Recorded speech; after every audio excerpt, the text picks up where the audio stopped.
Okay, now before we actually get into tracking our footage, let's take a look at what we can do to, of course, set up our Nuke project. But in addition to that, what we can do to perhaps smooth out this footage to make it a little bit more friendly for tracking.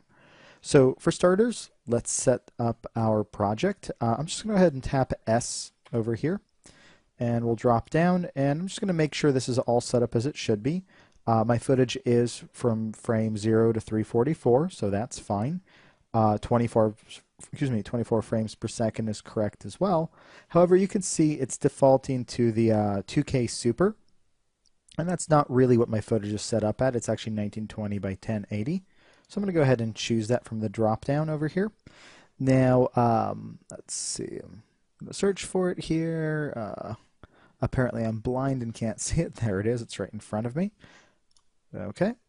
So that's really all the setup I need to do there.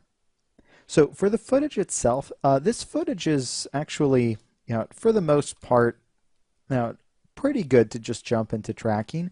But if you really take a look, you'll notice that me, of course, being not a phenomenal camera operator, really having virtually no clue what I'm doing. Again, I work with the effects portion of things. His face is a little out of focus. It actually jumps back in here and there. But when anything goes out of focus, it'll tend to get a little bit more noise to it. You can see the texture of the wall actually is pretty detailed and solid, but he'll get a little bit of noise across his face.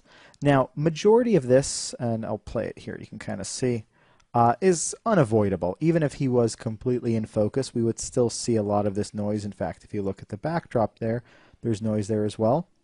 But anything we could do to maybe minimize that noise should help us at least somewhat. Now, there are very advanced ways of removing grain, and that's not really what this tutorial is about. We're just going to use a very simple method. We're going to use Nuke's built-in degrainer. If I go up over here, it's going to be the degrain simple.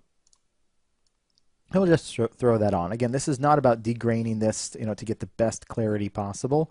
We're just doing this for the sake of tracking for right now. So just anything that'll make the patterns a little bit more solid will help us. And you can see that this degrain simple has cleaned up a little bit of that noise. It's minor.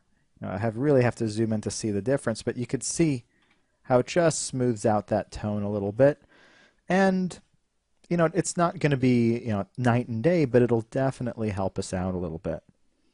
Now, the other thing we can do to actually help us out over here is we don't necessarily have to only track the footage as it appears right now. We could actually take a look at doing some color adjustments on the footage to perhaps make certain features stand out a little bit more. For example, let's say we really want to maybe grab pieces of the eyebrow, maybe the hairline, obviously our tracking markers, maybe that kind of natural birthmark right there, the corners of the mouth, although those appear just fine as is. But maybe some of them are just a little tough to read. For example, the eyebrows are a little nondescript. So what we can do is perhaps do a contrast effect. So I'm going to go ahead and choose I'll probably just do a color correct node. That'll have a variety of tools. You can see that's attached right there for me.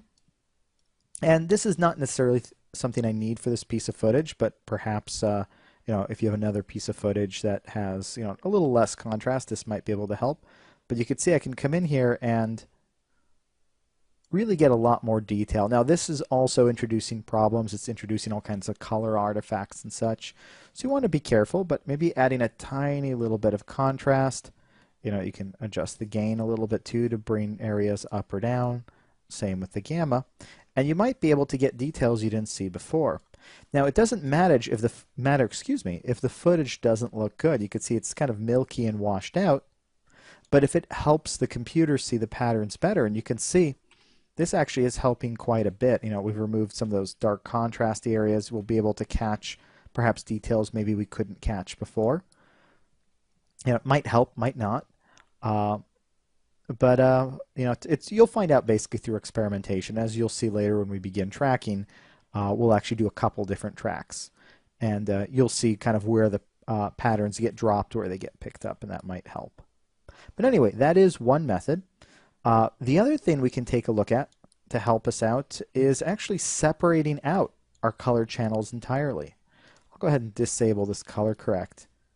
Now to go ahead and separate out the color channels, what I can use is a shuffle node. So I'm actually going to go ahead and create a few shuffle nodes just to kind of illustrate what I'm talking about here. Go ahead and duplicate those, and we'll just disconnect that, and I'll throw them right into here. We'll just try to make it so it's at least a little easy to read. Okay, so we'll look at this shuffle node first. Excuse me. Go. So, and let me close off these other ones so it's I'm not accidentally clicking on the wrong one. So what I can do is pretty much isolate a specific color channel. Let's say I just want to see the red, the green, or the blue. And you might ask, why would we want to do that? Well, grain tends to be stored, I mean, it's stored in all channels, but it tends to be stored more heavily in one channel over another. So for example, if I go ahead and move this one all into the red and hit play, we could see that there is grain. It's more heavy in the shadows, but it's not too crazy elsewhere. Maybe I grab this shuffle node, and this one, let's go ahead and look at just the green. Let's go ahead and play that. And we could see that the grain is a bit heavier, but also there is a little bit more detail on his face that's now visible. We can also take a look at the blue. Let's go ahead and push, oops, messing up that one there. Let me double click so we get the correct one. There we go, and you could see the blue actually stores majority of that grain. It's pretty heavy. So what we can actually do is perhaps just focus on tracking the red or the green channel. I think actually the green channel might work best. It seems to have the most detail, and it still has grain, but it definitely shows up a little better than the red channel over here. So we'll go ahead and stop that there. So I'm not going to need this blue one. I'll delete that out. But I'll go ahead and leave these for right now. I'm going to go ahead and name this one green, and we'll call this one red. And we'll decide later which one we actually want to track. But at least we have both of them accessible to us. Now keep in mind that what I'm showing you here is just kind of a general example. You can of course make any changes you'd like to the footage that you think will make it a little bit clearer, a little bit more contrasty, and easier for the computer to pick out those different patterns, not be confused by grain and things like that. You obviously have a whole set of different color correction tools inside of Nuke.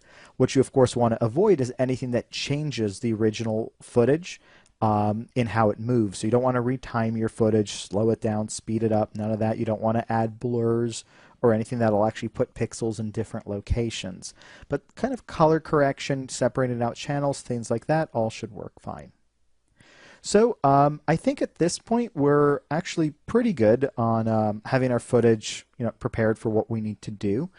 I think from here what we'll do is probably end this clip, and in the next one we'll take a look at rotoscoping out the areas that we're going to want to track specifically, because we don't want this entire piece of footage tracked, right? Obviously the shoulders, the neck, all move at different rates in the head, and of course the backdrop isn't even moving. So we'll go ahead and move on to that.